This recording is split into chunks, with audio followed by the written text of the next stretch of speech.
Hello and welcome to Daily Reflection with Aneel Aranha. Today is the 30th of May 2020. There's just one more day left in the month.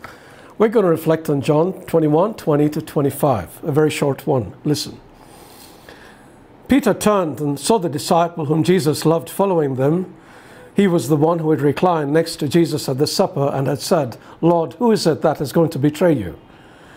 When Peter saw him, he said to Jesus, "Lord, what about him?"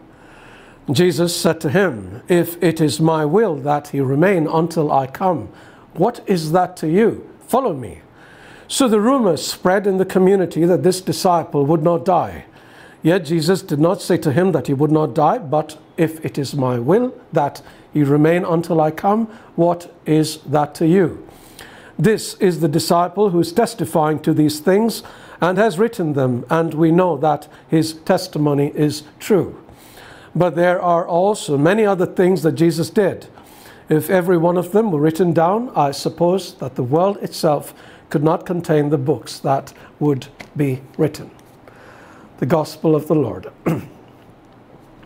I love this passage. It is funny and it teaches us a great lesson. To give you the background, Jesus appears to Peter for the third time since the resurrection. After a breakfast of fish, which Jesus cooks himself, he asks Peter 3 times if he loves him, and each time Peter answers that he does, Jesus tells him to do something. The first time he says, "Feed my lambs." The second time he says, "Tend my sheep." And the third time he says, "Feed my sheep." In effect, he is restoring and recommissioning Peter, who messed up badly with his denial of Jesus. Then Jesus tells Peter to follow him, and the two set off. As they are walking, Peter turns and sees John following them.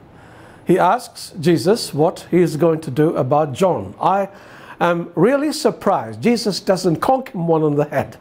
He has just given Peter a monumental task to accomplish, and Peter was concerning himself with Jesus' plans for John. "What business is that of yours?" Jesus asks Peter bluntly. And I think Peter got the message. Now, I don't know if you realize this, but we are so much like Peter. God has given all of us something to do, but instead of doing what he has asked us to do, we are too busy looking at what he's asked somebody else to do.